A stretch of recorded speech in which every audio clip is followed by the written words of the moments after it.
The color of the door is cerulean, a brilliant and vibrant blue, but it is truly the hue of my newfound discomfort. The feeling creeps up on me slowly, then explodes out at me, and I am frozen in it. If the door were a mirror, and how I wish it were as innocent as a mirror, I'd see my own face mirrored back at me, and be told to run. I'm not sure which is more startling. The fact that this door stands out from the rest of the library's decor, or the fact that I'd never noticed the path we walked to get here before. I assume there are more important things to accomplish as a freshman other than hunt for peculiarities and observe details inside the university library. Perhaps it's the subtle shift in his look, the way his grip on me changes, and the way his voice now suddenly holds something weighty, hidden behind his harsh murmurs. Even if I had the courage to turn and run away, following my screaming gut all the way down the stairs and out the library doors, there is still a part of me that is intrigued, hopeful, and lustful. Wasn't it supposed to be risky to date a professor? Wasn't that how I felt only moments before when he kissed me against the wall of stacked books below? I thought to myself, is there anything more wonderful than this? Wasn't that the same thrilling feeling I'd got when he'd whispered into my neck that he had a secret to reveal to me, and I eagerly followed him up the stairs? I used to think it was wonderful when we were little more than flirting looks and lingering bodies inside an empty lecture hall room, neither of us wanting to be the first to say goodbye. He chipped away with his nails at his desk while I fingered it, tracing circles and lines across the dark mahogany wood with each stroke a question.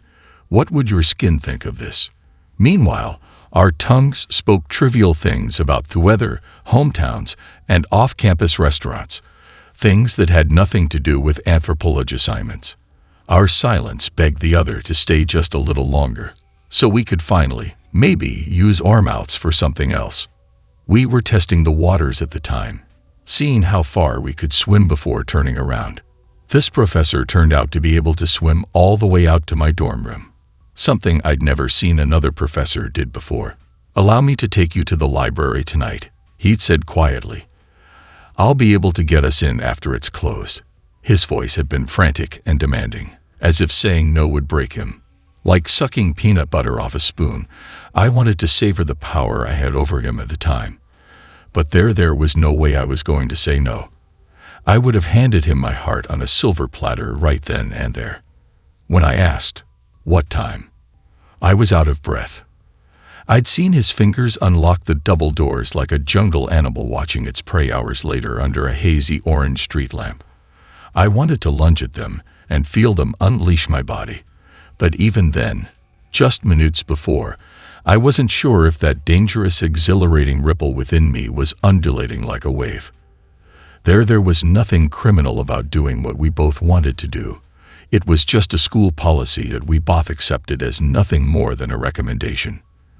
The aroma of the library enveloped me as the doors were pulled open. I heard somewhere that the smell of old books is the smell of organic matter responding to light and heat, a decomposition of wood pulp, but it's truly the smell of my body on fire. He merely grinned as he led me down one of the aisles, running his finger across the spines. All of these stories die beneath our hands, and we get to live a completely new life simply by severing them. I believed he was a sexy young anthropological and literary genius when I heard those words, and I couldn't believe he picked me. I was convinced at the time that I'd let him tear me open and read me like one of those books. But there's an edge to this exhilaration now, a sense of danger that hadn't previously surfaced, a creature rising from the midnight zone. The hairs on the back of my neck stand up, or is that his breath? I feel like I'm standing on a cliff, and if I open that door, I'll freefall straight into the sky. He lies, but I barely register his words, my thoughts lost in a tumbleweed of ignored warnings from my mother, friends, school advisories, and the university campus newspaper.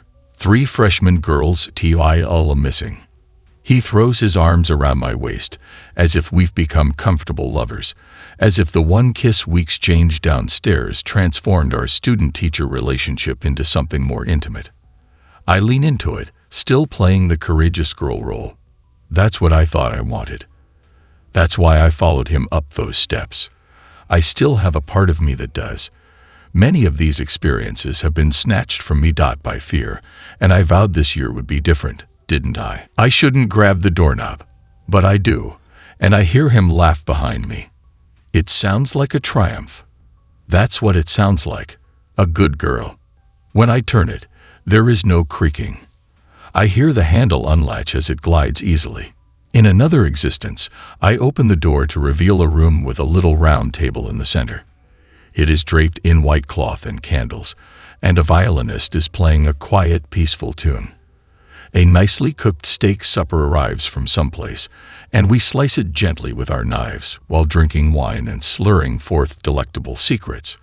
We make love above 1,000 love stories bound in leather in that world, and we spend years happily together.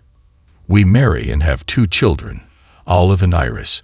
After I graduate, we grow old together, and today will be remembered as the lovely night we fell in love, a narrative that belongs in one of those books downstairs.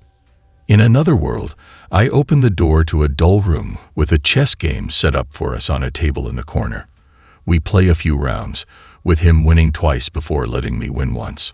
I pretend to like it, and we have a few months of secret dating before things fizzle out. Perhaps there will be a dramatic ending, and I will spend the summer lovesick and cursing his name, knowing I will never forget the year I dated my college professor. In another life, I would let go of the door handle and dash down the stairs faster than I had ever run the way back to my dorm room. I tell my roommate about it and wonder if I'll make a fool of myself again because of my fear. In this existence, I push the door open to reveal a room devoid of a table, white linen, and a chessboard.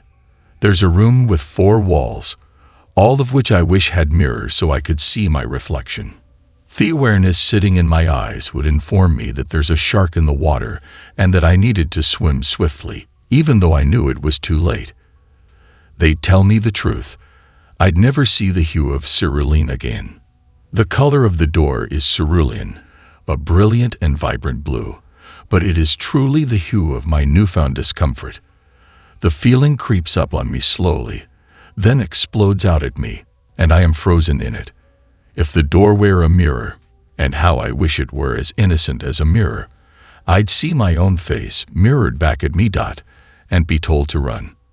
I'm not sure which is more startling, the fact that this door stands out from the rest of the library's decor, or the fact that I'd never noticed the path we walked to get here before. I assume there are more important things to accomplish as a freshman other than hunt for peculiarities and observe details inside the university library. Perhaps it's the subtle shift in his look, the way his grip on me changes, and the way his voice now suddenly holds something weighty, hidden behind his harsh murmurs. Even if I had the courage to turn and run away, following my screaming gut all the way down the stairs and out the library doors, there is still a part of me that is intrigued, hopeful, and lustful. Wasn't it supposed to be risky to date a professor? Wasn't that how I felt only moments before when he kissed me against the wall of stacked books below? I thought to myself, is there anything more wonderful than this? Wasn't that the same thrilling feeling I'd got when he'd whispered into my neck that he had a secret to reveal to me, and I eagerly followed him up the stairs? I used to think it was wonderful when we were little more than flirting looks and lingering bodies inside an empty lecture hall room, neither of us wanting to be the first to say goodbye. He chipped away with his nails at his desk while I fingered it, tracing circles and lines across the dark mahogany wood with each stroke a question. What would your skin think of this? Meanwhile, our tongues spoke trivial things about the weather, hometowns, and off-campus restaurants, things that had nothing to do with anthropology assignments. Our silence begged the other to stay just a little longer, so we could finally, maybe, use our mouths for something else. We were testing the waters at the time, seeing how far we could swim before turning around. This professor turned out to be able to swim all the way out to my dorm room, something I'd never seen another professor did before. "Allow me to take you to the library tonight," he'd said quietly. "I'll be able to get us in after it's closed." His voice had been frantic and demanding, as if saying no would break him. I shouldn't grab the doorknob, but I do, and I hear him laugh behind me. It sounds like a triumph. That's what it sounds like. A good girl. When I turn it, there is no creaking. I hear the handle unlatch as it glides easily. In another existence, I open the door to reveal a room with a little round table in the center. It is draped in white cloth and candles, and a violinist is playing a quiet, peaceful tune. A nicely cooked steak supper arrives from someplace, and we slice it gently with our knives while drinking wine and slurring forth delectable secrets. We make love above 1,000 love stories bound in leather in that world, and we spend years happily together. We marry and have 2 children, Olive and Iris, after I graduate. We grow old together, and today will be remembered as the lovely night we fell in love, a narrative that belongs in one of those books downstairs. In another world, I open the door to a dull room with a chess game set up for us on a table in the corner. We play a few rounds, with him winning twice before letting me win once. I pretend to like it, and we have a few months of secret dating before things fizzle out. Perhaps there will be a dramatic ending, and I will spend the summer lovesick and cursing his name, knowing I will never forget the year I dated my college professor. In another life, I would let go of the door handle and dash down the stairs faster than I had ever run the way back to my dorm room. I tell my roommate about it and wonder if I'll make a fool of myself again because of my fear. In this existence, I push the door open to reveal a room devoid of a table, white linen, and a chessboard. There's a room with 4 walls, all of which I wish had mirrors so I could see my reflection. The awareness sitting in my eyes would inform me that there's a shark in the water and that I needed to swim swiftly, even though I knew it was too late. They tell me the truth. I'd never see the hue of cerulean again. The color of the door is cerulean, a brilliant and vibrant blue, but it is truly the hue of my newfound discomfort. The feeling creeps up on me slowly, then explodes out at me, and I am frozen in it. If the door were a mirror, and how I wish it were as innocent as a mirror, I'd see my own face mirrored back at me and be told to run. I'm not sure which is more startling, the fact that this door stands out from the rest of the library's decor, or the fact that I've never noticed the path we walked to get here before. I assume there are more important things to accomplish as a freshman other than hunt for peculiarities and observe details inside the university library. Perhaps it's the subtle shift in his look, the way his grip on me changes, and the way his voice now suddenly holds something weighty, hidden behind his harsh murmurs. Even if I had the courage to turn and run away, following my screaming gut all the way down the stairs and out the library doors, there is still a part of me that is intrigued, hopeful, and lustful. Wasn't it supposed to be risky to date a professor? Wasn't that how I felt only moments before when he kissed me against the wall of stacked books below? I thought to myself, is there anything more wonderful than this? Wasn't that the same thrilling feeling I'd got when he whispered into my neck that he had a secret to reveal to me, and I eagerly followed him up the stairs? I used to think it was wonderful when we were little more than flirting looks and lingering bodies inside an empty lecture hall room, neither of us wanting to be the first to say goodbye. He chipped away with his nails at his desk while I fingered it, tracing circles and lines across the dark mahogany wood with each stroke a question. What would your skin think of this? Meanwhile, our tongues spoke trivial things about the weather, hometowns, and off-campus restaurants, things that had nothing to do with anthropology assignments. Our silence begged the other to stay just a little longer, so we could finally, maybe, use our mouths for something else. We were testing the waters at the time, seeing how far we could swim before turning around. This professor turned out to be able to swim all the way out to my dorm room, something I'd never seen another professor did before. "Allow me to take you to the library tonight," he'd said quietly. "I'll be able to get us in after it's closed." His voice had been frantic and demanding, as if saying no would break him.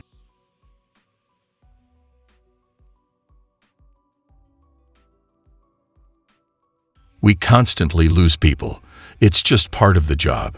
What do you expect from a place full of nooks and crannies where people go to get lost? I normally don't worry if I haven't seen someone in a while, but if someone hasn't checked out in days, it's usually a clue that I need to intervene. Thankfully, I'm not doing this alone. Is it ever true that a librarian is completely alone? I get assistance from the shelves watchers and listeners. It typically doesn't take long for them to pick up the fragrance, if you know what I mean. Today, however, is one of the rare and regrettable occasions in which my search has lasted more than an hour, and an hour is pushing it. For nearly 6 hours, I've been searching and asking around, scanning shelves, and listening for unmistakable breathing. The watchers have quadrants, so it's similar to playing hot and cold. Bad news, one says, and both its existence and its utterance cause my brain to quiver in my skull. They cross the tape. I moan when the watcher speaks. Are you sure? Even though I've been doing this for a long time, long enough that I remember every book on every shelf better than my own child's face. Knowing a poor soul lost themselves beyond the tape, I cry for them. The watcher does not speak, but instead provides a positive experience. That means I'll have to go back to my workstation to get some things. I thank them and request that they notify them of my impending arrival. I haven't had to go past the tape in a long time, which means I haven't been in the broom closet in a long time. The helmet is dusty. It appears to be from old-fashioned scuba diving gear.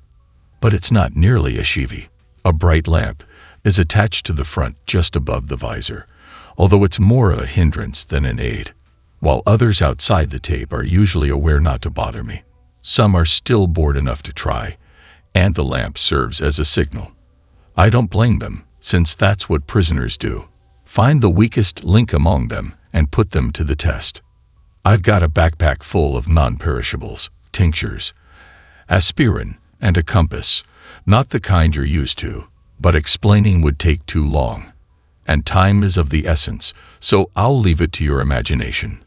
I drape the sack over my body and tie a utility belt around my waist that would make a trust fund bat character with abandonment issues jealous. It has floss, lighters, matches, and a few more unique tools to the library. The flamethrower is the last thing I grab. This is when I should be completely honest with you. Actually, I'm not the librarian. I work as the librarian's assistant. I know, but isn't it just your luck? Not to worry. I'm quite adept at utilizing this gadget, and it does the job well. Whatever job I feel is required at the time. But the head librarian doesn't really need much to keep what's here at bay. I don't know where he is right now, and I don't want to know. If this were a true pickle, I'd summon him, but while it's an uncommon occurrence, it's not odd over the course of 1,000 years. After all, no one comes here with a purpose, conscious or subconscious, of getting lost. It's just the way this area is. But you already know that, don't you? After all, that's why you're here. It doesn't take long for me to locate the tape, which is fortunate. It travels about from time to time, but the watchers and listeners kept a close eye on it this time to guide me. Yes, it is quite dark. It is, indeed, tape. Hazard tape, but isn't it almost like a beacon to the daring? I believe the library is aware of this. It's greedy, but it's also very discriminating in its tastes. In certain contexts, this implies that I should congratulate you. In the case of others, please accept my heartfelt condolences. As I crawl under the crisscross of reflective strips, I hear my name and disregard it. By the way, the tape does not move at random. It truly serves as a caution. Whether it's gatekeeping sections that are now being built, repaired, or missing, I try not to worry about it. But I believe the last one has something to do with where the head librarian went. Don't be concerned. My name is unimportant. I've forgotten how ineffective they were. As I grudgingly switch on the lamp, I hear my name again. It's hardly much help. Just enough light to keep me from tripping over anything or disturbing the shelves. Many people sleep here. I fired a warning shot with the flamethrower, demonstrating that I carry more light than simply my appealing head. Things slither as a result of the flash of fire. However, most of the folks here near the recording have never been really convicted, so I'm not concerned. For obvious reasons, there are more listeners and fewer viewers after the tape. Fortunately, they say I don't have to go very far. When I look down at the clicking sound, I notice rocks rolling. Some are the size of my foot, while others are the size of the tip of my thumb. The smaller ones move more readily, but they are all rolling toward a central point. I don't need the compass, but I take one last look at it before tucking it back into the backpack. While I don't have to travel far, everything is relative here. 10 steps might equal 10,000. As a result, even after only a few moments of investigating, I feel intense pressure building up in my temples. My heart feels constricted, and my eyesight becomes blurry. By the time I'm able to shake the aspirin into my mouth and my fingers are tingling. I chew it, disregarding the sound of my real name. One that only I can hear. If you stay here long enough, you'll hear your own. My vision clears, which simply means the darkness appears brighter, and I fire another warning arc with the flamethrower for good measure. I do this as much for the sound as for protection. I also value the warmth. It gets quite cold here, but in an unusual way, which should come as no surprise at this time. It's cool, like the first indications of spring in the dew that has just melted in the early morning. The sweet in my top lip may be smelled and tasted. It's also frigid. Then I noticed it. After a few or 1,000 steps, I've been listening for a breathing sound. The velocity of the rocks quickens, and my head is lowered down to prevent tripping over or impeding their passage. All things serve the beam, a prominent author once observed, and that is as true in this world as it is in others. Except that this beam, this beacon, is tied to our departed visitor. Now all I can hear are the pebbles, mumblings, and the sound of breathing. The odor is musty and heavy, as if the air is thick with perspiration and dust, as if I'd thrown my head out the window while it was pouring outside. If I think about it long enough, I'll be saturated. As a result, I don't. While the rocks are virtually a dead giveaway and the listener's evidence backs it up, you can never be too sure. Only light can be certain. I grab a match from the small box, light it, and then blow it out.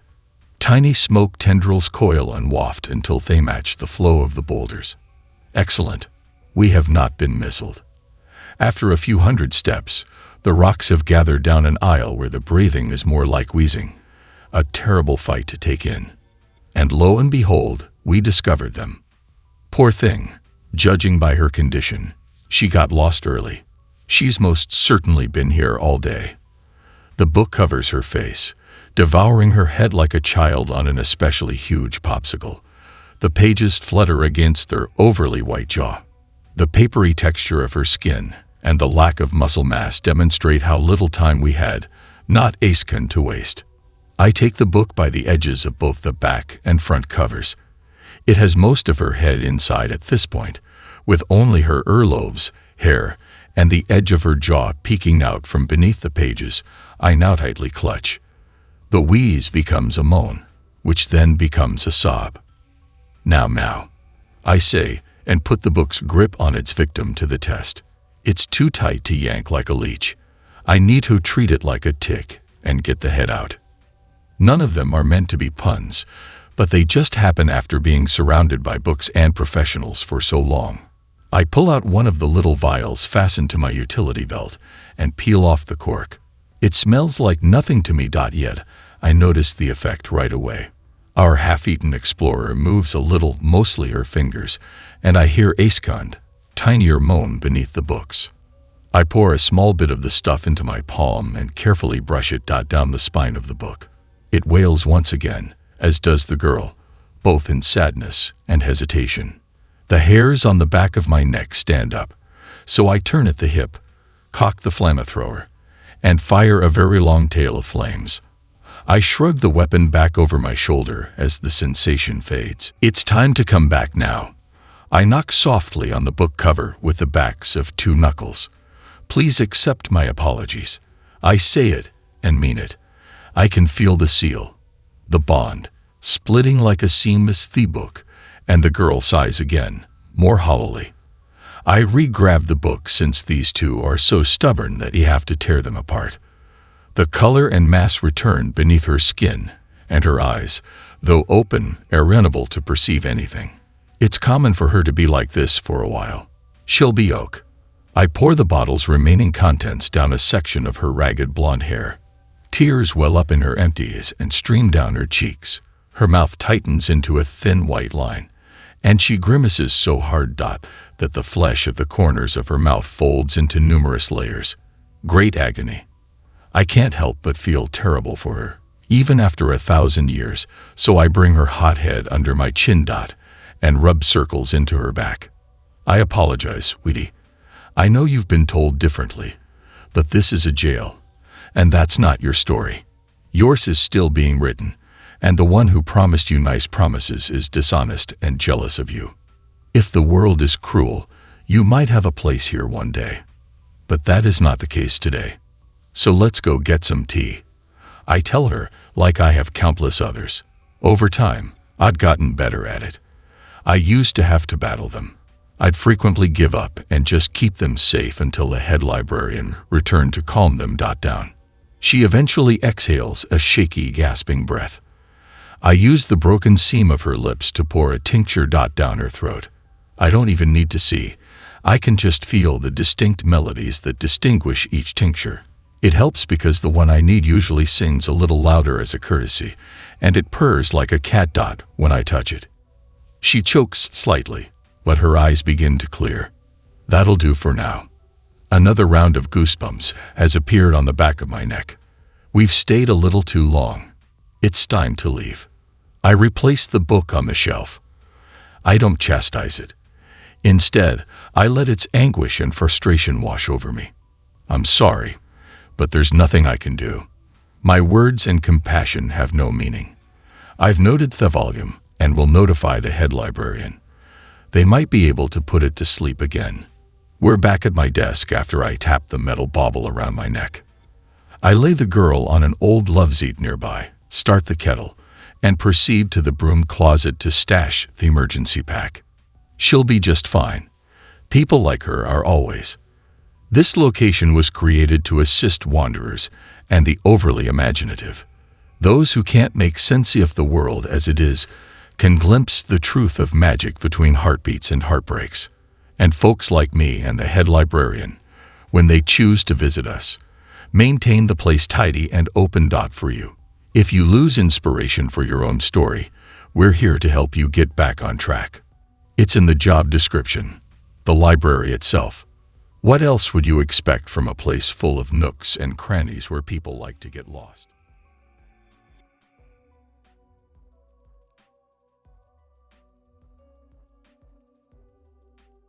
I approach Red Square from the south. It's late, and no one else is around. My footsteps reverberate across the bricks. Then I saw him, a slim person beneath one of the cherry bushes outside Drake Hall, pulling back silvery white hair in a ponytail. All psychopaths prefer to dress with black gloves, boots, and a wool trench coat. I take out my purse. He's standing right next to me. The next thing I know, "Excuse me, miss." I sprayed pepper spray on his face. He takes it stoically, with barely a flinch. I drain the can, but he merely stands there, squinting as if it's nothing more than tepid water. He then cleans his obsidian eyes with his gloved fingertips. I suppose I deserve that. I forget how fast we seem to you. Forgive me. I mean no harm. I'm going to scream. You're Annika Chand, yes, from the physics department. Doctor, I murmur reflexively, my voice raspy. Who are you? Or what are you? Dr. Chand, please forgive me, he says again, offering his hand. My name is Sasha Volkov. I've read your books and all the papers you've published. Your work with photons is nothing short of brilliant.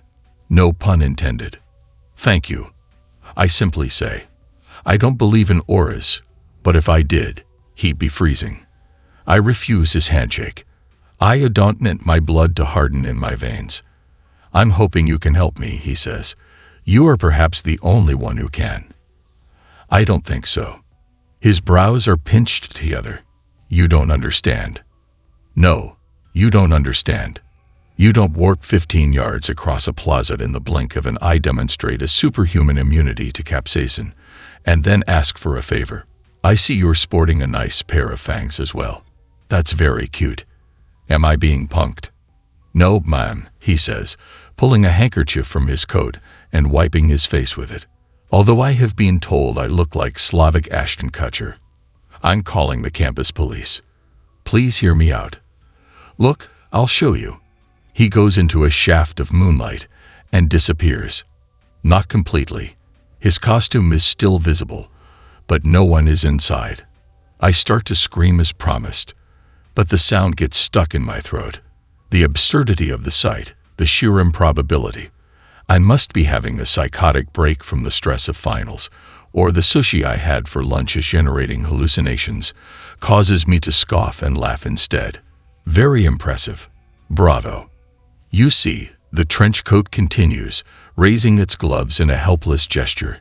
Somewhere along the way, our species developed this ability, or disability, depending on your point of view, to disappear under direct light. That's why we sleep at night. You'd think this provides us with a natural predatory advantage, but it's actually quite frustrating. Consider trying to eat a sandwich while unable to see your hands. And it's excruciating. The more acute the suffering, the brighter the brightness. Is that why you live in Seattle? I let out a snort. Because the sun is never out.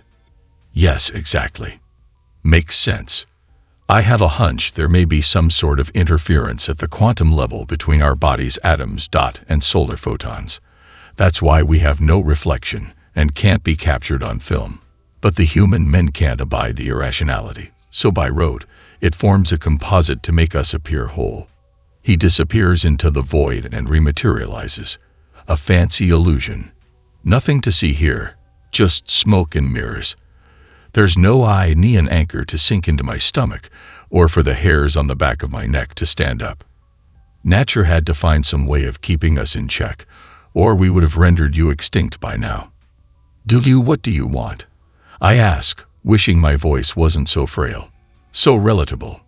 Your lab was able to get a new quantum camera and an entangled photon detector thanks to a generous donation from someone who wished to remain anonymous. Volkov grins, his cobra-like fangs glittering even in the dark. I am that mysterious benefactor, and I want you to take my picture. Please quit bothering me. This isn't funny at all. At all. I'm quite serious, actually.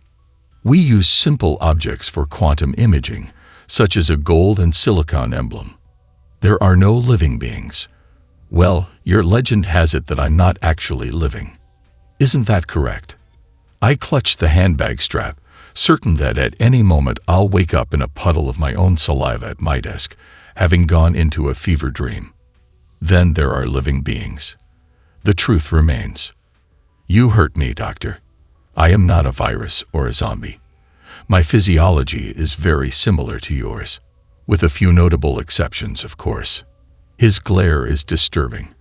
I keep my sight fixed on the parking lot in case he's attempting to captivate me. It's getting late. I need to get back home to my family. I understand there may be challenges, he says, pretending not to hear me. That is why I am approaching you. You're the only one who can handle the job. Mr. Volkov, whoever you are, I recommend you learn to accept no for an answer. The first time, not the second, third, or fourth. I stroll away, keeping my head held high. Indifference is projected. Oh, come now, he adds, his voice falling to an unfathomably low level. I could simply force you to do it, but I'd rather you make the decision.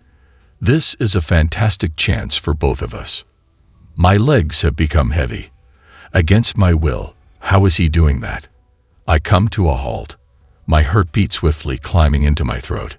A strange gravitational force pulls me back in his way, as if my mind had launched a coup. I swallow, despite the growing awareness that this is indeed happening. Only a monster would miss his proposal's false dichotomy. All right. Fine. I turn off the overhead lights in the lab. The monitor's light will have to suffice. Volkov heads straight for the enormous Faraday cage that one of my students created as part of her thesis. He seemed to know it would be waiting for him. "What kind of material is this lined with?" he inquires, peering through the open door. "Aluminum foil." "Ah. Why?" Concerned that it was silver. Twitched the muscles of his jaw. "No, that's another urban legend. Aversions to the cross, garlic, and wooden stakes are also present. Nothing except superstitious rubbish, which I find pretty disrespectful." "I see. It will take some time to get everything ready." "I can wait," he says, but his lips don't move. "We are capable of remaining immobile for extended periods of time, much like your ascetic monks." He sounds like a robot, even when speaking into my mind. "Stop doing it. It bothers me. It is intrusive." "Forgive me," he says 1,000,000 times, but at least it's out in the open. I begin by calibrating the laser with the beam splitter, then positioning the quantum camera to capture all of the action. Once the photons pass through the vacuum chamber and into the Faraday cage, they will either entangle with Volkov's atoms or not, depending on whether or not there is interference. A sensor will then rejoin the beam on the other side. The data will be collected and interpreted using the high-precision spectrometer and the computer program on my laptop. You realize that if we do get an image, it'll be nothing more than a ghostly outline, right? Nothing beats a real photograph. "Doctor, when was the last time you saw your reflection?" "In the bathroom, after class." "I've never seen myself.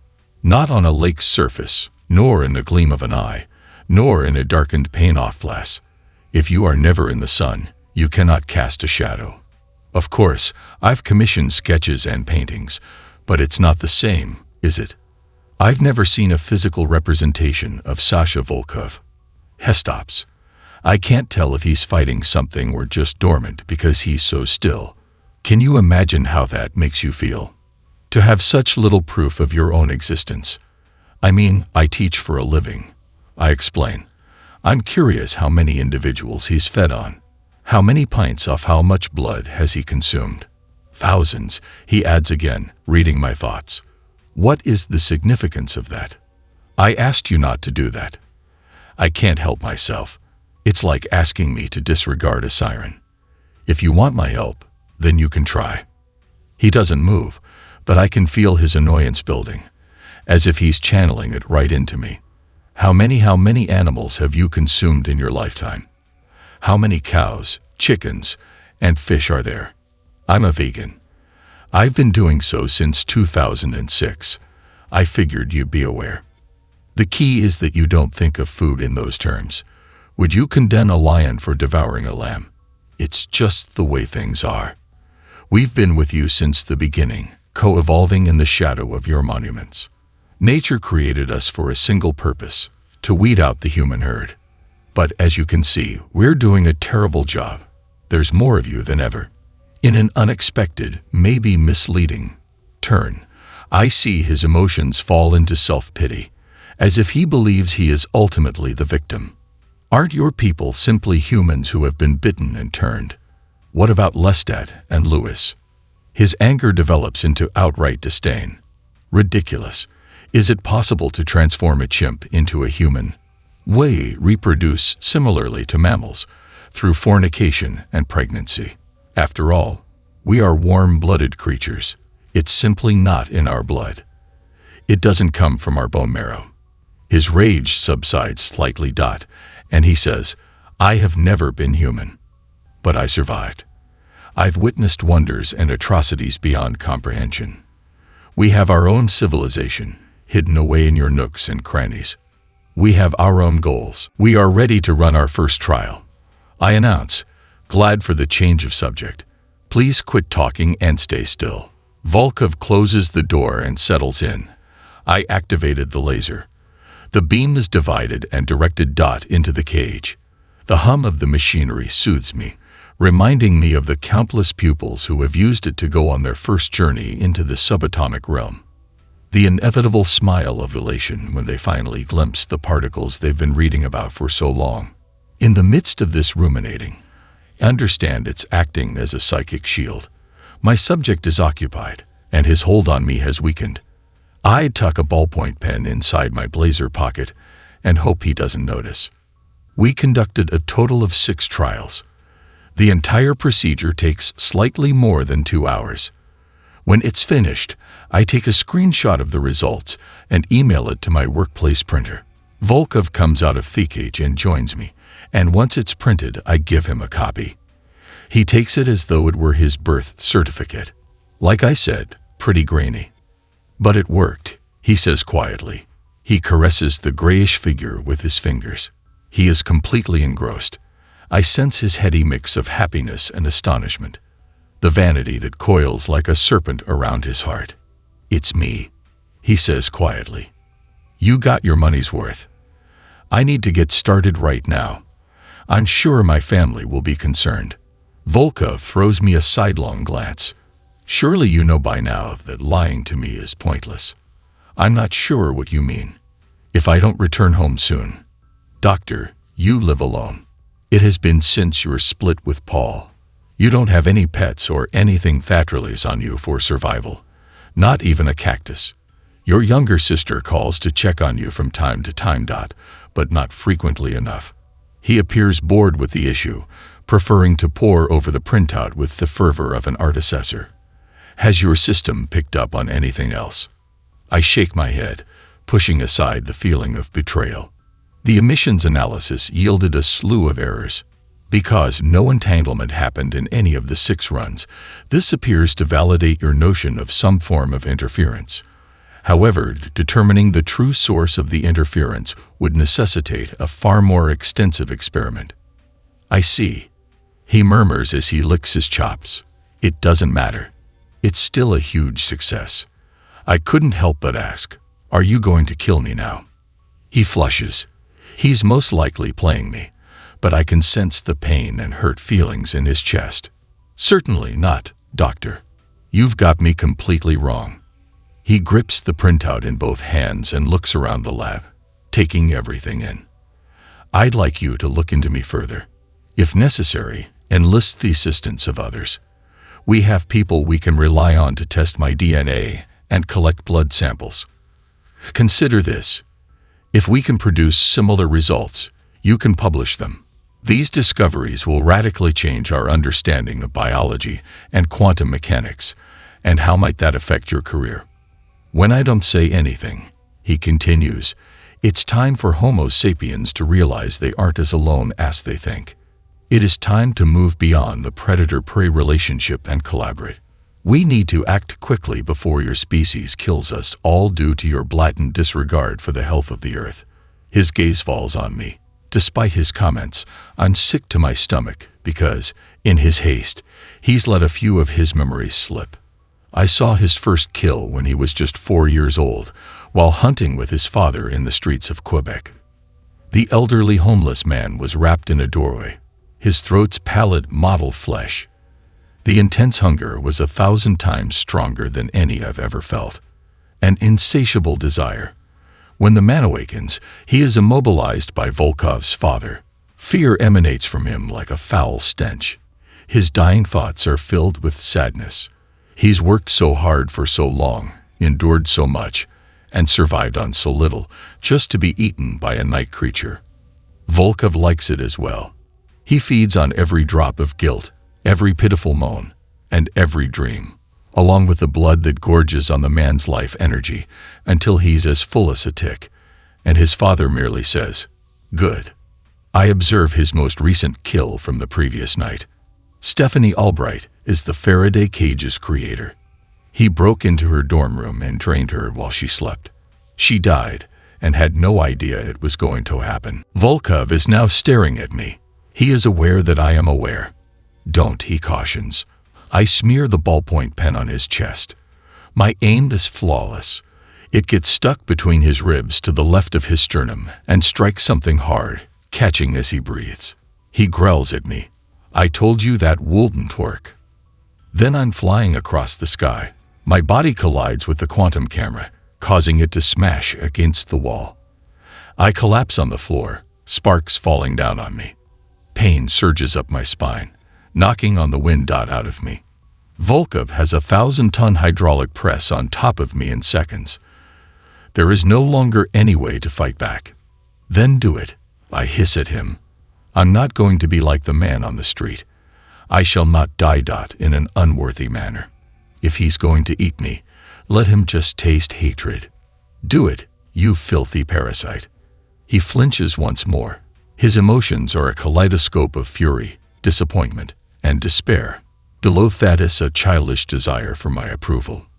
He can't hide his need for recognition now that I've seen it, and it washes over me in waves. It's almost as intense as his hunger. An insecurity caused by being raised without a mother. We could have done important work together, he admits, his voice choking with regret. Remember that. Then he's gone. His presence fades like a bad dream. The overhead lights turn on. Dr. Chand asks Officer Thompson. He's standing in the doorway holding a nightstick. The school won't let him carry a gun. Is everything okay in here? Shakily, I get to my feet and survey the damage to the lab. Other than the broken camera, all the equipment is intact. There's no sign Volkov was ever here, except for the image on my laptop.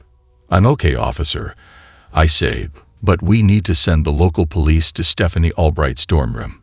There's been a homicide.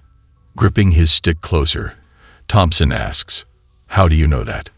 I stare at the screen's spray pattern of photons in a vaguely humanoid shape. The world's first evidence of the supernatural. But it could be anything, no better than a UFO sighting or a blurry photograph of Bigfoot in the woods. I clear my throat and glance at the officer. In the wake of Volkov's influence, my emotions come flooding back with vengeance. Hot tears spill down my face. I clear my throat and remind myself that, no matter what I experience, I am a scientist. Call it a hunch.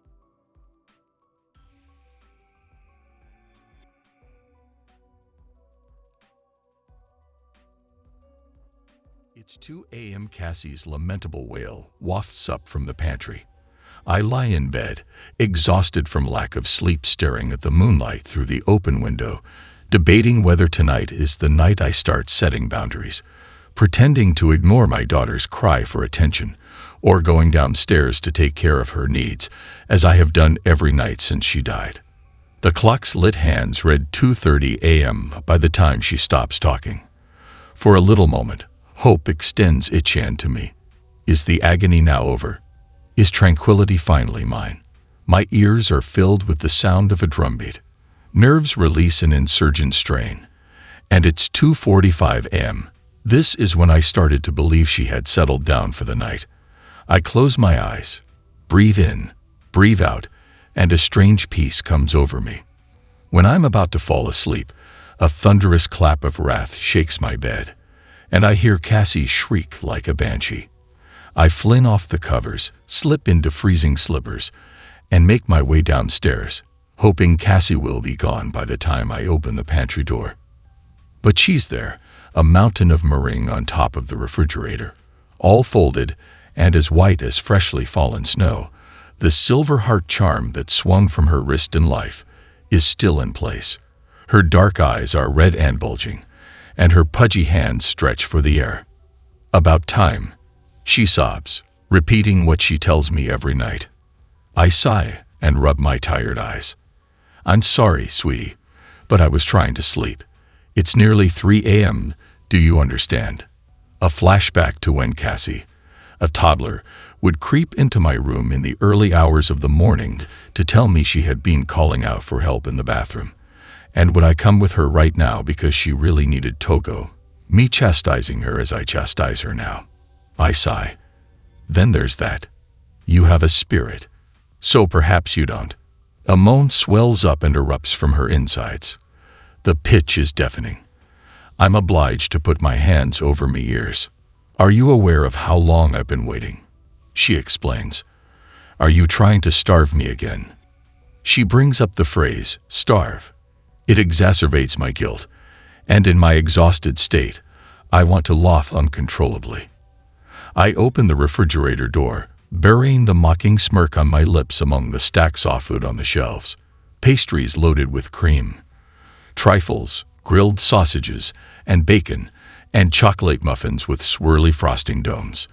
It's a foodie's dream, but the sight makes me cringe. Cassie's and my 19-year-old lives were dominated by food. I can't believe it still has power over her in death. What do you want, Cassie? There are numerous options. How about? Her yelling echoes off the pantry walls before I can finish. Anything. Please give me anything. I need to eat, and you're wasting my time asking me what I want. I take the platter of sausages from the oven. When she initially started showing up, I took the time to put them on a bread bun and smear on ketchup and mustard to make it look nice. I'm not going to bother with the presentation any longer. I instead tossed them into her wide mouth, as if I were feeding a greedy savage dog. She doesn't chew, and I'm not sure ghosts can, but she gulps them down in an instant. They pass through her transparent, organ-free body. It's like witnessing a live medical scan. They exit the same way they entered, unchewed, undigested, and splatting to the floor. I then serve the cakes and truffles, watching my spirit daughter gorge herself just to beg for more. I grab the dustpan and brush it clean, dot up the mess, and pour it back into her, continuing the cycle until she is satisfied enough to stop demanding. When the cycle is finished and Cassie is calmed, I'll clean up and throw everything away. By then, it'll be far too mushy to salvage. Besides, it quickly stinks up the place. Then I'll sit for a bit and talk to her about anything and everything until her gloomy eyes close, and she goes silent for the rest of the night. I bear some responsibility for Cassie's current situation and the outcome of her life. Cassie suckled the entire first night. Such were her insatiable needs, until I was too sore for her to touch me, weighing in at a heavy 13 pounds after a pregnancy nourished solely by chocolate bars, the only food my continuously queasy stomach wouldn't spew. A case of mastitis cemented the deal on switching her to bottle feeding. "We'll see if she's meant to be this big," remarked the health visitor. "You're only small, so maybe she'll slow down." Cassie did slow down, but I was unconcerned. Children develop at varying rates. She had a voracious appetite, devouring every bite on her plate, and more. She was an active child who stayed slender by following her centiles, a phrase used by doctors. I admit to feeling smug as I listened to the mothers at the school gates, tense with their picky eaters. Then karma bit me for my hubris one day. Cassie ceased eating. Her personality had shifted. Her buddies were causing her problems. Her professors accused her of bullying. Phase, I reasoned. After 6 months, it became clear that this was not a phase. Something much more serious was going on. Cassie is 10 years old and weighs the same as a child half her age. How long has she been having food-related issues? As he talked, the doctor looked at me with sympathetic eyes. That made me happy. It was a departure from the critical looks I'd become accustomed to. I took Cassie's hand in mine and squeezed it gently. She drew back a strong frown that stated, "You're a lying bitch, coming my way." She had gone through the surgery door on the guise of holiday vaccines to travel somewhere exotic.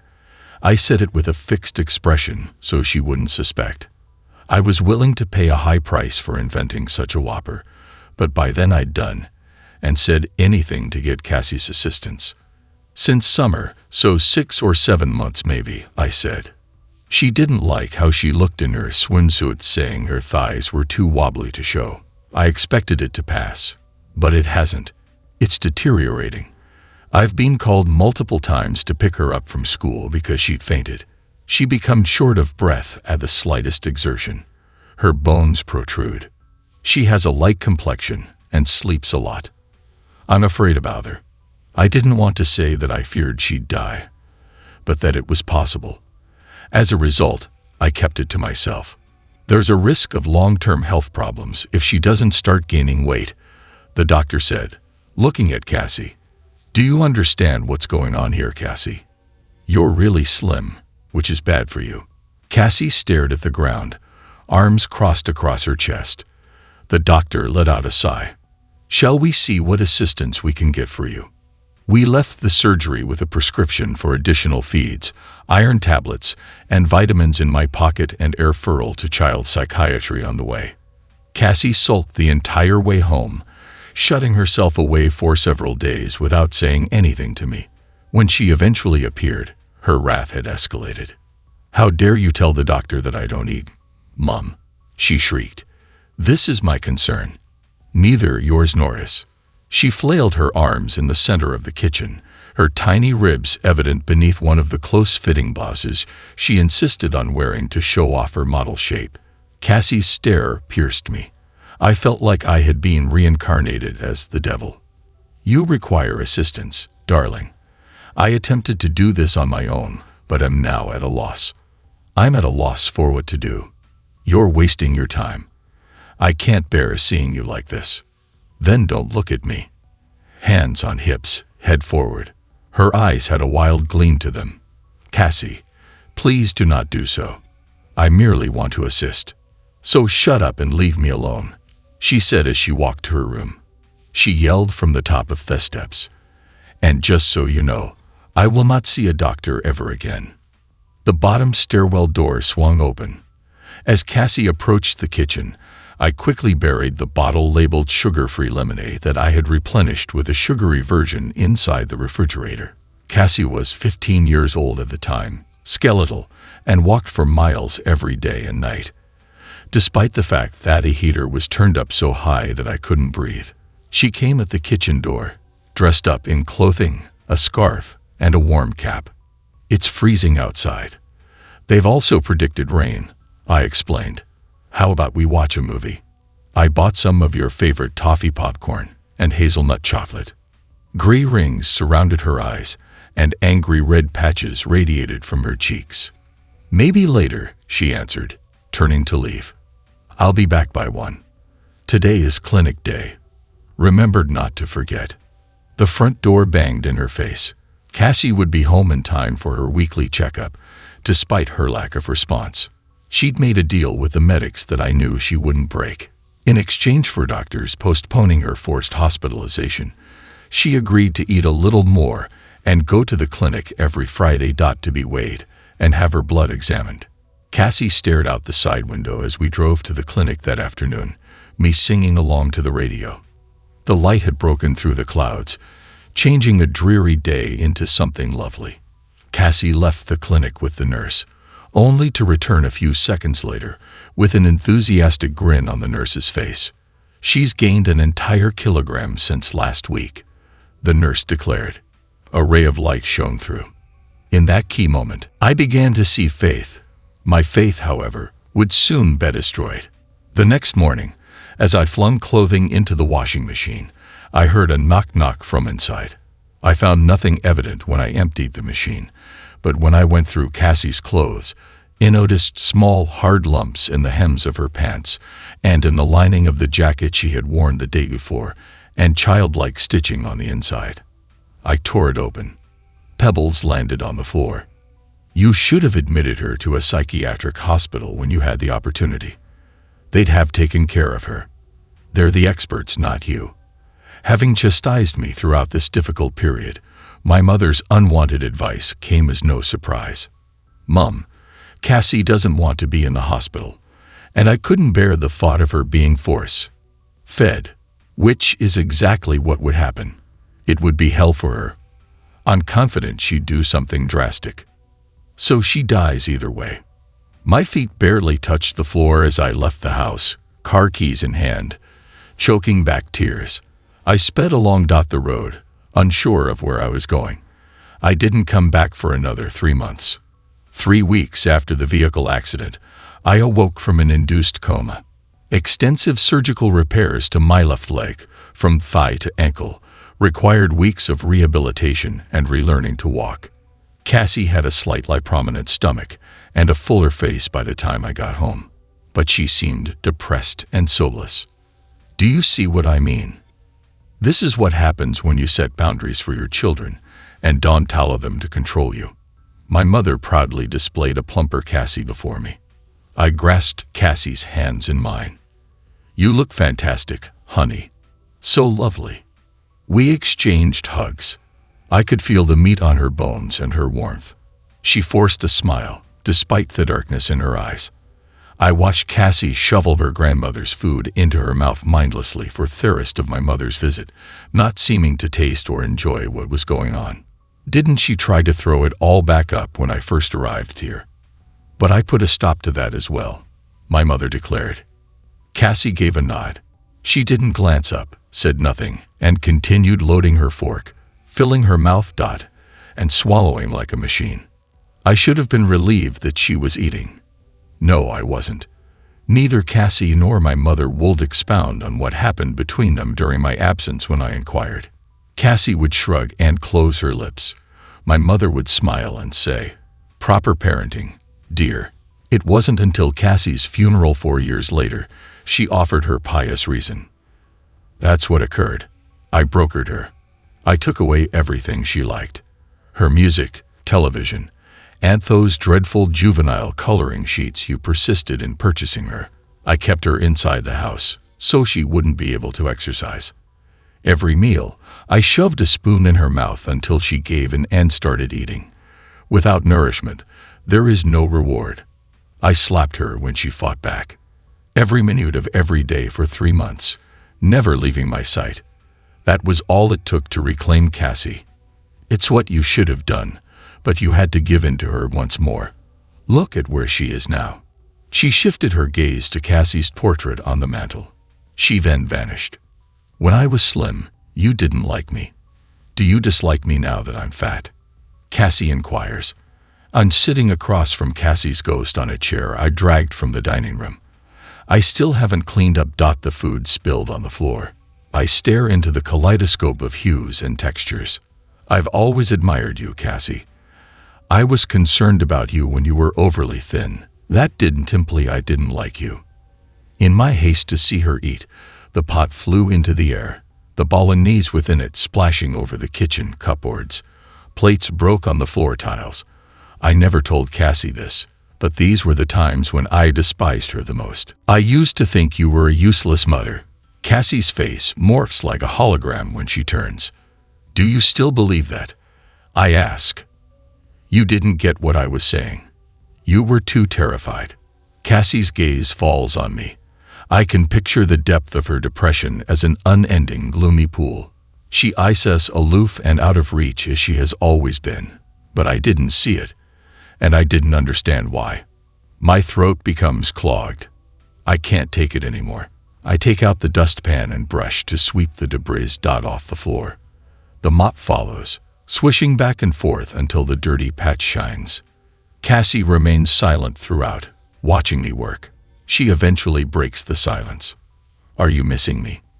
I rest my weight on the mop handle. I miss you terribly, Cassie.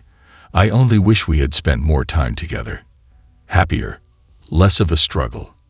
While squeezing the water from the mop, I ponder why Cassie's ghost did not return in the same form she had when she died.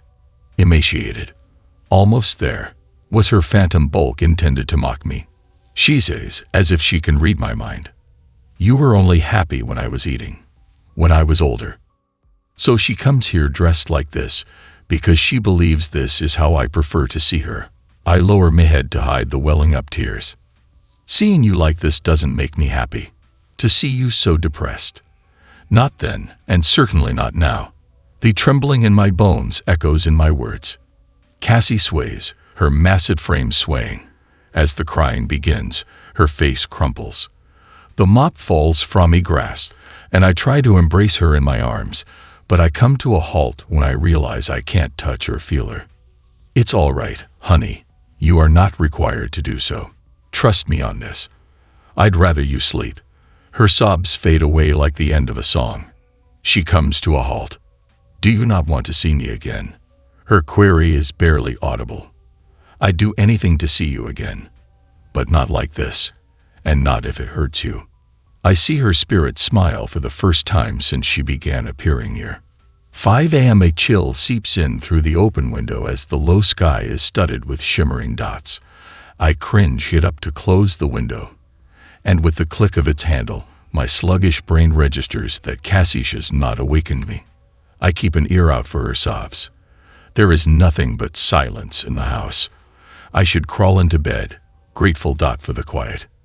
Instead, I creep downstairs, each step cautious, not wanting to disturb her or elicit her wailing. The pantry door squeaks open.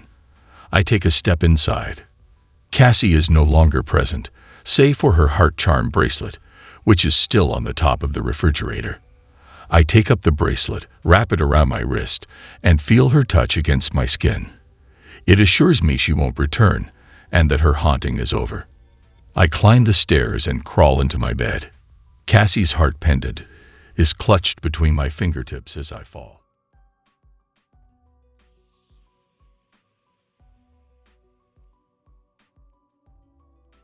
Winter had arrived. A terrible storm preceded the first snowfall of the season.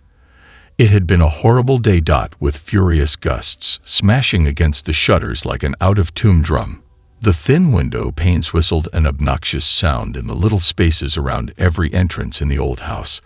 A fire was burning in the hearth, but it was blowing hard as air rolled down the chimney. Snow fell heavily from Thesky, quickly covering the earth in a thick white blanket several feet deep. The darkness was complete, despite the fact that it was just 5 o'clock in the afternoon. The heavy storm clouds obscured any blue sky and reduced sight to the point where you could only see a few feet ahead. The house itself was an ancient barn that had been renovated into a magnificent home a century before. It stood alone in the countryside, miles from any other civilization. It was 2 floors tall and composed of gray stone that became dirtier and darker by the day. The numerous windows were all single panes, and the shutters were old and weathered, in desperate need of refinishing. The front porch had an old wooden beams that were fractured in several places and may fall and crumble at any time. An old rocking chair sat at the door, swaying in the breeze and making a weird rusty squeak with every movement, slowly getting buried by the snow. Horace Fraines, an elderly guy, lived in the area. He was in his 80s and had spent his entire life in the ancient house. For years, his family had owned the surrounding property and farmed it with animals and crops, making a stable profit from their products. Horace, the last surviving family member, had inherited the house 30 years before and had continued the family tradition until he was struck with severe arthritis. He pushed on, ignoring the aches in his limbs as best he could. He'd hired staff to help him operate the farm, and things were going well for a time. But Horace had no hair because he had never married and had no children. He could no longer work as his movements were increasingly restricted, and he only saw his workers when they came to give him status updates. Horace had delegated authority to Tom Grayson. He was in his 50s and had previously worked with Horace's father. But Tom quickly began to bring unpleasant tidings. He suggested Horace should sell the farm and move out of the old house because it was not performing well. Horace hadn't been able to keep up with all of the labor the house required due to his arthritis, and it was progressively deteriorating. He was too proud to seek Tom or anybody else for assistance. Tom decided it was time to sell and relocate to a newer, less work-intensive location. But Horace refused to leave his house, and soon, even Tom had had enough and abandoned the old man. Horace didn't blame him. He knew he was a grumpy old goat most of the time. Of course, soon he could only totter around the house, rendering his land and animals useless. He sold the animals but refused to sell this property or house, preferring to let it rot slowly, much like him. Horace sat in a chair in the living room, staring out the window at the black snowfall. The walls were naked, and the gray stone was nearly completely covered in dust. Aside from the old man's little armchair, there was a small sofa and a spindly-legged coffee table on the other side of the room between an ancient television set and a creaky, aged cabinet. The floor was hard wood, and it too was dusty because it hadn't been swept in a long time. Horace cuddled a cup of lukewarm coffee in his skeletal hands for warmth. The only heat source was the fire in the grate, and the wind was preventing it from warming the room. He'd been sitting in his recliner for the past half hour, waiting for the storm to pass. He was concerned it would cut power, and he didn't want to be left in the dark. He tried to switch on the television, but the wind had moved the antenna, and he couldn't get any signal, so he sat there, cold and alone. Horace was getting on in years, and his body was nearly worthless, but his mind was bright. He liked to read and solve crossword puzzles. He didn't mind being alone. He found it relaxing. But at this on moment, he wished he had someone beside him. The storm scared him, as much as he didn't want to admit it to himself. He was aware that the home was deteriorating, and he feared that a strong gust off the wind might bring it down, taking him with it. He chose to read. He groaningly reached forward to pick up his book, which was open, face down, on the coffee table. He read anything and did not have a favorite genre. He was reading a book about a retired baseball player.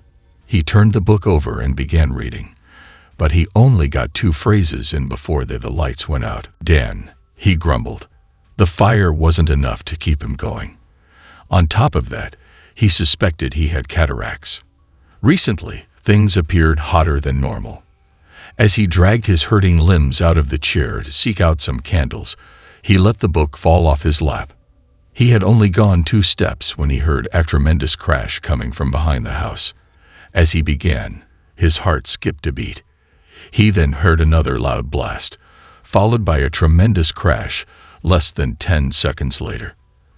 The wind became stronger as it swept about his fragile body before he could realize what had just transpired.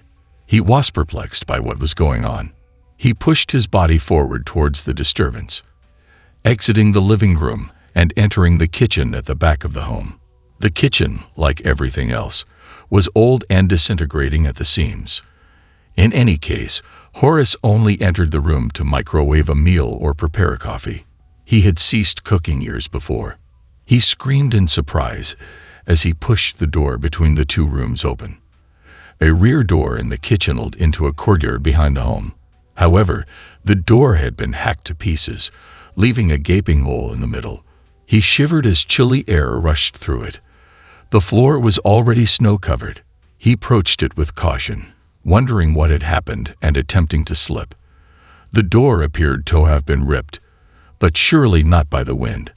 He drew it open and gazed into the darkness, his thin white hair rising up with the power of the gale, but he saw nothing of note. In the faint light, he examined the door. He reasoned that the only item that could tear a hole like that was an axe. He was instantly concerned that someone was attempting to rob the establishment. But why is this so? Everyone understood it was just an old man and a decrepit house. This was general knowledge throughout the neighborhood. There was nothing to steal. No money or jewelry, no high-end television or computer. Nothing. Also, why would they hack away at the door and then flee? It just didn't make sense, unless they wanted to distract him from the front of the house. Horace made a choice. He dragged himself back into the living room and reached up above the fire for an antique hunting rifle. He took it off the hook and opened it.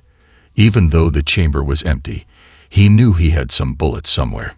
He moved to the opposite side of the room and opened a drawer on the ancient cabinet. He rummaged through the darkness, but found nothing. He was about to open the second drawer when another crashing sound pierced the air, this time from the front of the house. He took a breather and listened. He thought he heard a strange groaning noise in the wind. He opened the second drawer and discovered what he was looking for. A box containing 20 cartridges. He slid 2 into the revolver and slammed it close with a satisfying crack before walking towards the front hall, holding the gun aloft, his heart pounding in his chest. When he entered the hall, the strong wind blew again, whipping snow across his face. It was entering through the open front door. He observed that it wasn't axed in like the back door, but had been ripped off its hinges. He reasoned that the wind could have done it. Still, he crept closer and gazed out into the great darkness. He thought he heard a faint whimper. With some relief, he realized it was a dog. Fearful of the storm and looking for cover, he stepped outside, leaving the gun on the wall.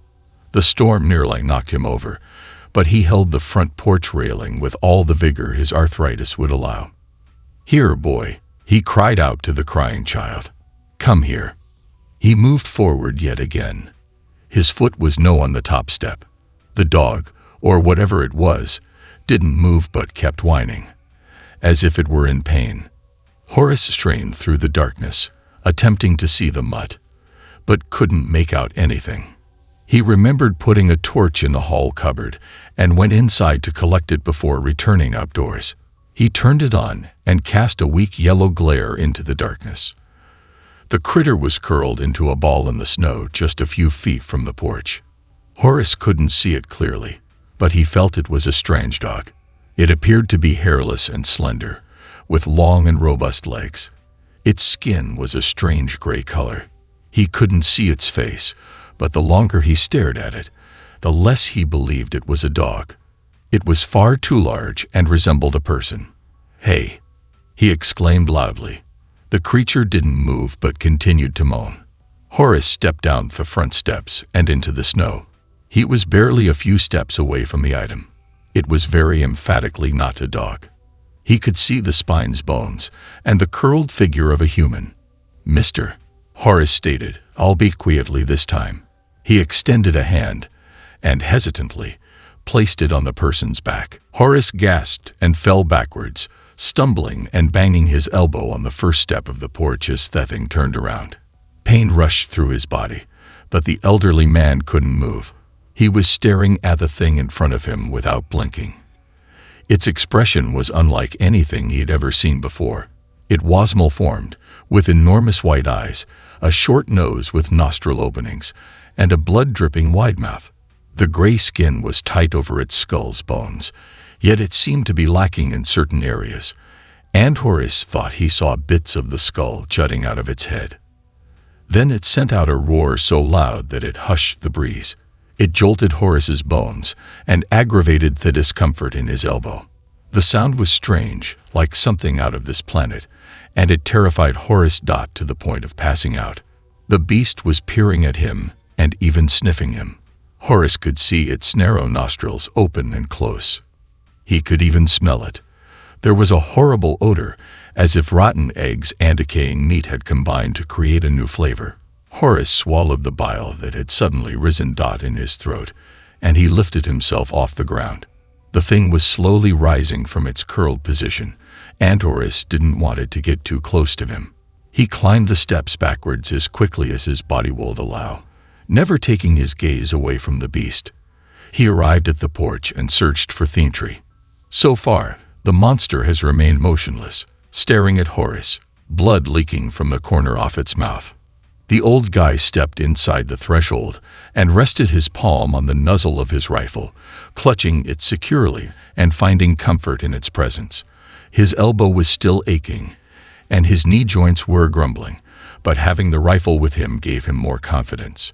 He put down the torch and raised the revolver, pointing out into the darkness at the creature he couldn't see. He could still hear the whimpering, so he knew it was still there. He moved back out onto the porch, his weapon aiming at the location where he assumed the beast was. "What do you want?" he asked through the storm, his voice trembling. There was no response, and Horace quickly regretted having let go of the torch, but he couldn't hold the rifle and the light at the same time. He saw that the whimpering had stopped as he gazed into the darkness. This terrified him for some reason. He stumbled down the stairs, expecting to see the creature emerge from the shadows ahead of him, but it didn't appear to be there. He peered around, wildly swinging the rifle, but saw nothing in the dense darkness. He could only just make out the porch. He shivered violently as goose flesh pricked his skin. What exactly was that thing? It couldn't possibly be a person. He began walking back towards the home. However, before he could even take the first step, he heard another roar, and something flew out of his right side and connected with him hard, sending him down into the snow. Horace didn't have time to lift the gun, and it slipped from his grip as he collapsed. The smell of the monster was in his face as it saddled him and forced him onto his back. Horace couldn't stop himself from vomiting, and the bile suffocated him. Horace tried spitting it out, but the thing was crushing down on him, immobilizing him. It glanced at him for a split second before biting down hard and ripping the muscle between his neck and shoulder clean from his body, much to Horace's surprise and grief. Horace screamed in pain. Because of the discomfort, he had to close his eyes. A second later, he felt a new surge of pain as the beast bit him again, this time taking the flesh off his cheek. Long after Horace had fallen into blissful unconsciousness, the thing kept going. It ripped at his flesh like a starving man and didn't stop until all that remained was a small pile of bones, teeth, and weird bits of skin lying in a puddle of scarlet snow.